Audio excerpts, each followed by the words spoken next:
33 years ago in India, there was widespread protesting and rioting throughout the country following the demolition of an important masjid or mosque in Uttar Pradesh.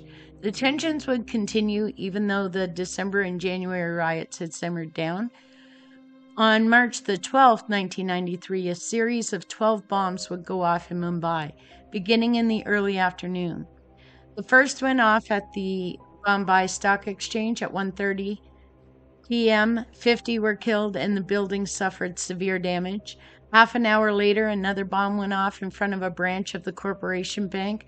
There would be 10 more, mostly car bombs, but some in scooters, which are ever present in India. 3 were in suitcases. 3 hotels were targeted. The Air India building, a passport office, a cinema, and a shopping mall were all targeted.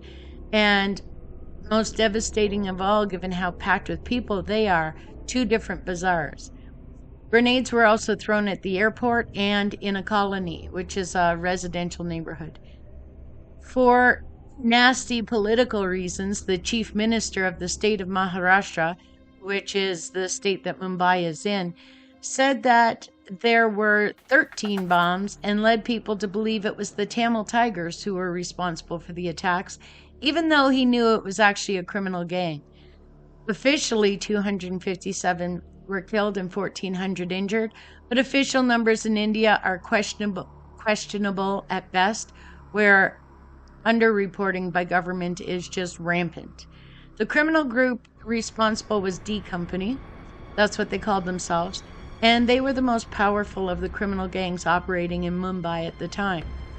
Most of the perpetrators belonged to the same family, the Memon family.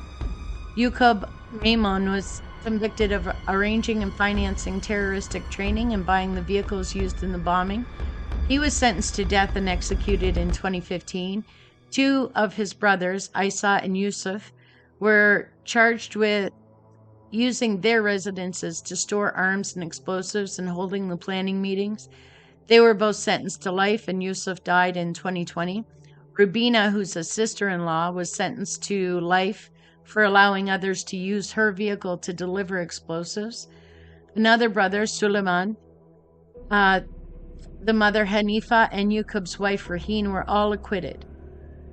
9 others were sentenced to death and 1 more to life, but all of these additional death sentences, all for people who helped plan the bombings and plant the bombs, were commuted to life.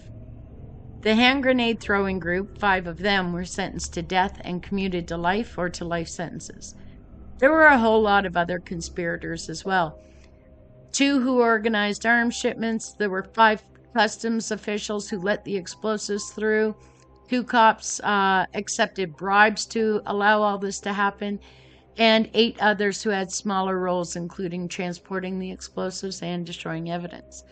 It was and continues to be one of the worst terror attacks in Mumbai. But 2 men got away.